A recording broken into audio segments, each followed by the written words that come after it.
Il y a un homme avec qui le ministre de l'Intérieur aime se montrer, le maire d'Orléans. Et pour cause, la ville met en avant un chiffre spectaculaire, 91% de baisse de la délinquance juvénile en 20 ans. Selon la mairie, la délinquance locale a reculé de 81% en 24 ans. La question se pose alors, Orléans aurait-elle réellement trouvé la clé pour lutter efficacement contre la délinquance? Pour appuyer son discours, la municipalité présente une courbe qui témoigne d'une baisse constante entre 2001 et 2024. Le maire souligne que ce résultat repose sur deux piliers essentiels. D'une part, des politiques de répression et de dissuasion avec une présence accrue des forces de l'ordre sur le terrain.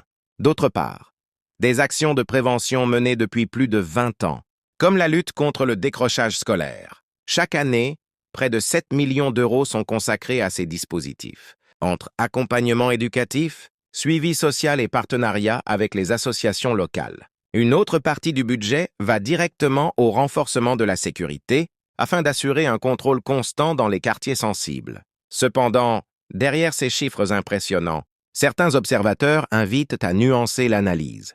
Dans son calcul, la mairie d'Orléans retient 7 indicateurs, notamment les cambriolages, les vols avec violence ou les agressions. Mais elle exclut d'autres infractions, comme la consommation de drogue ou les escroqueries, qui connaissent pourtant une hausse notable dans la ville. De plus, les comparaisons avec d'autres grandes villes montrent que la tendance n'est pas propre à Orléans.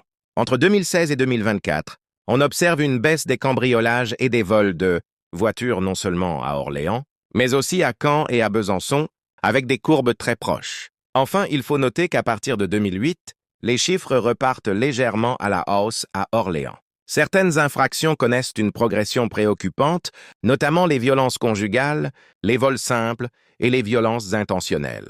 Ces évolutions rappellent que, malgré les succès affichés, la lutte contre la délinquance reste un combat permanent, fragile, et que les équilibres peuvent basculer rapidement.